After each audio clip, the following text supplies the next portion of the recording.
Hey there everybody, it's Todd Nauck and I'm drawing Deadpool on an orange post-it note.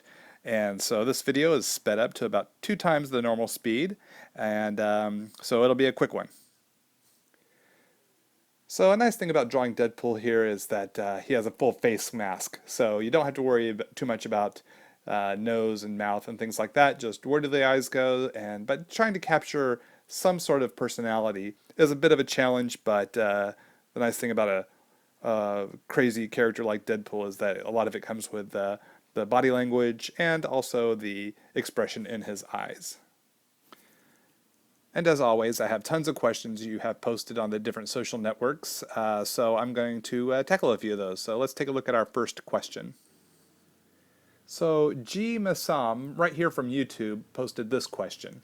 Which comic pro gave you the best advice or help as you are making your career in comics? Well, gee, that's a fantastic question, and a story I've shared in a number of interviews or panels at comic book conventions. I had a really great experience with legendary comic book creator Stan Sakai. Stan Sakai is the creator of the character Usagi Yojimbo, which is the rabbit samurai character, often crossed over with Ninja Turtle comics, which is where I discovered Usagi Yojimbo back when I was a kid, back in the early days of the Ninja Turtles.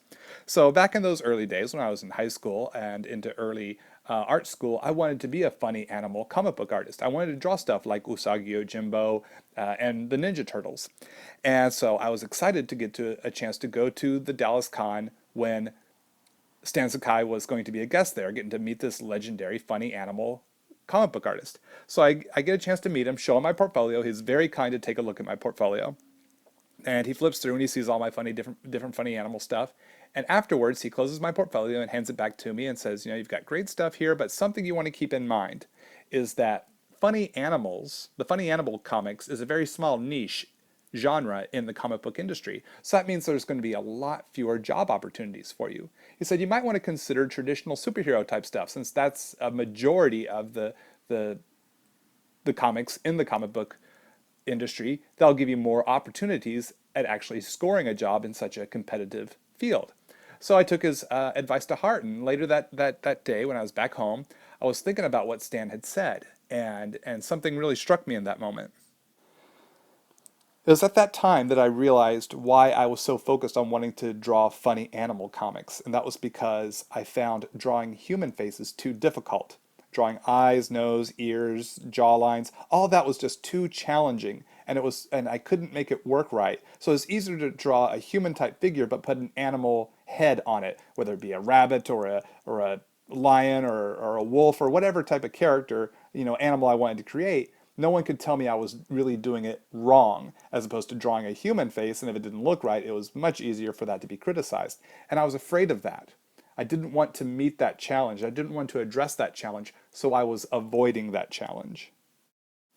So it was right then in that moment that I had to make a decision. Am I going to keep avoiding the challenge and just staying at this certain level, just always avoiding the thing that I find to be difficult, or am I going to embrace it? Am I going to meet the challenge head on and try to master it, try to beat it? So in that day, I took my sketchbook and I created my first traditional superhero character, and it was pretty cartoony. I mean, it was exceptionally cartoony, pretty wonky and wacky looking. But it was my first step on a new road, and I knew I had to do it because my desire, my drive to get a job in comics was so great. And I wanted to draw traditional comics. I didn't want to be afraid of that anymore. I didn't want to be afraid of people's criticism or rejection. I might as well take a shot in doing what I want to do and not just limit myself because I'm afraid of addressing the thing that I don't want to look at. So I started doing that, and I left funny animals behind and started heading down the traditional superhero road. And that's what was while I was at the Art Institute. So my life drawing classes really kind of helped me through that transition time. And it was about a year to a year and a half after I got that advice from Stan, and about a year after I had graduated from the Art Institute, I got hired by Rob Liefeld at Extreme Studios in the early days of Image Comics to come work for him in his studio drawing traditional superhero comics. And I've been doing that ever since, and I love it. I'm doing exactly what I want to do. So I owe it to Stan Sakai, and I've got a chance to meet Stan and again and tell him this story and how much he impacted me, my art, and my career. And again, the man is very gracious, very, very humble, and he received my story quite well, and was very honored to know that he had an impact in my life and in my career. So that is a pro that spoke something to me that changed the course of my career. If Stan had not told me, what he did about funny animal comics being such a small genre and to consider traditional superhero comics, I might not have ever taken a look at that challenge. I might not have ever had that soul-searching moment to realize why I was doing what I was doing and what I needed to do to change. And that was just to jump into it with both feet. Just stop being afraid of what might happen and just go for it to get to where I want to be. That's a bit of a long answer to your question, but it's a story that I hold very, very dear to me, and Stan will always be a very pivotal person in my art career. Let's see, let's head over to Facebook. We have a question from Caleb Knowles. Caleb asks, what do you do if you are stuck in a rut and can't draw anything? Well, Caleb, that's a great question. I get it quite a bit about artist block. Not knowing what to draw or not being able to kind of put pencil down on paper and come up with something. That a lot of people have that, and I think almost every artist experiences that to one degree or another. So for me, I've learned whenever I'm in those situations, hit the checklist. So first up, I check the physical. Have I gotten enough rest? Have I been working too long and I need to get a good night's sleep or get a nap? Do I need to eat something? Do I need to drink? Am I hungry? Am I dehydrated? So first I check those things. And if those things are good, then I check the mental. Am I thinking about something else? Am I stressed about deadlines? Am I stressed about paying bills or anything like that? I need to check that. How's that going? And if that's all good, lastly, I check the emotional. Am I feeling good about the work I'm doing? Am I comparing my work to someone else's work and having negative thoughts about my work and feeling discouraged? It's easy for us to fall into that trap. We're all humans, and I think we all do it to one degree or another, because a lot of people create amazing stuff, and everyone has a different style or a different visual voice, is what I like to call it. And it's just not helpful for me to compare my work to someone else's work, because they draw the way they do, I draw the way I do. So I think it's good to be inspired by our favorite artists, to try something new and to try to create something fun and exciting. But if I let that make me think negatively about my work, then I'm heading in the wrong direction.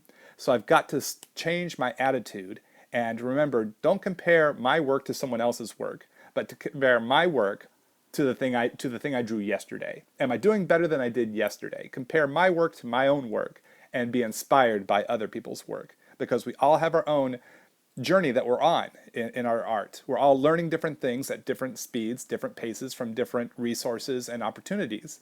So I can't afford to compare my work to someone else. I can only compare my work to what I've done. So if I'm doing so, when I check those things, usually I'm able to just to hone in on what the problem might be, and then adjust my attitude or adjust what I need for the day, whether it be food, sleep, or just realizing, hey, I'm in this to have fun, and I'm just going to put pencil on paper and see where the day goes. Where does the journey take me? So hopefully these steps might help you with your artist block there, Caleb, and you can get back to drawing and having fun. Thanks for the question. So now it's time for a background behind Deadpool, and I wanted to do kind of a textured stony wall. And this is a great thing about Copic marker brush tips on the sketch markers, is that the amount of pressure you apply, you can create these different shapes. So I just wanted to kind of drop in these different blobs of color and then come in with a lighter shade to kind of blend them out, to make it more subtle. I didn't want the texture of the wall to overpower Deadpool. Deadpool's our main focus. I just wanted to give a hint of a wall behind him. So using a darker shade of neutral gray, then coming in with lighter shades, kind of helps blend that out and give a sense of a stony type of texture behind him.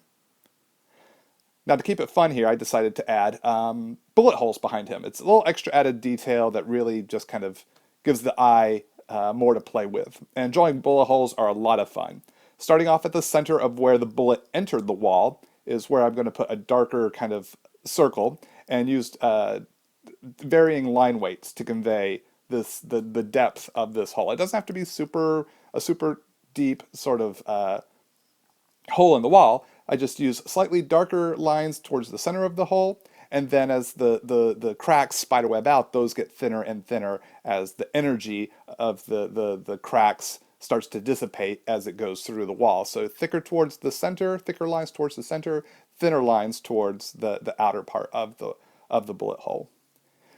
And another thing I like to keep in mind is where I place the bullet holes. I don't want them kind of on the same line. I don't want really any bullet holes parallel to each other. I want them to kind of be staggered to help create more fun in the design aspect of the bullet hole placement.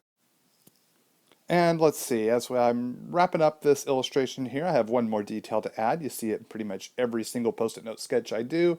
I like to add some white gel pen, especially in the eyes, and an outline around the character, just to give them some pop off of the colored paper.